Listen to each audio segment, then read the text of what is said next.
சில நேரங்கள் நாங்க சொல்றோம், பிதா என்னோட பேசுவாரா அப்படி. நான் பாவம் செய்யறேனே, நான் பாவியா உணர்றேன், எனக்கு குற்ற மனசாட்சியா இருக்கு, நான் பாவியானால் அவர் என் கூட பேச மாட்டார்.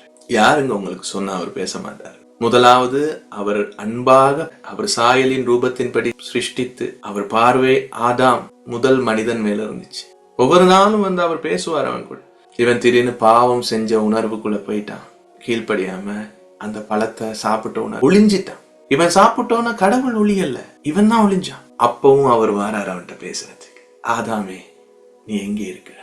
உமக்கு பயந்து நீ புசிக்க வேண்டாம் என்று சொன்ன கனியை புசித்து நாங்கள் நிர்வாணியா இருக்கிறபடினால் நாங்க மறைஞ்சிருக்கோம். அவன் அப்படி சொன்னோன்னா அவனை விட்டு போகல.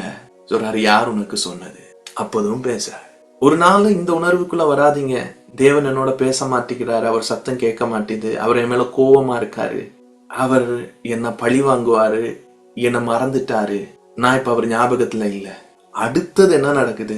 சொந்த அண்ணன் காயின் தம்பியாகிய ஆபேல் என்ன பண்ணிட்டான்? கொண்டுட்டான். அவன் ஒரு கொலைக்காரன். அப்போதும் அவர் தான் பேசுறாரு காயின் கிட்ட. இப்ப சொல்லுங்க, ஆதாம் பண்ணது பாவம்னு, காயின் பண்ணது பாவம்னா அப்புறம் இவர் பேசணும்? உங்கள் பாவங்கள், உங்க மனதுல இருக்கிற எண்ணங்கள், அவர் உங்க கூட பேசல, நீங்க அவருக்கு தூரமா அவர் போயிட்டாருன்னு நீங்க நினைக்கிறீங்க. அவர் எப்போதுமே உங்க கூட, உங்களுக்குள்ள, உங்களை சுற்றிலுமா தான் இருக்காரு. எப்பேற்பட்ட பாவம் செஞ்சிருந்தாலும் திரும்பவும் உன்னை அவர் பேசி உன் இடத்துல அவர் நிலை நிறுத்துவார்.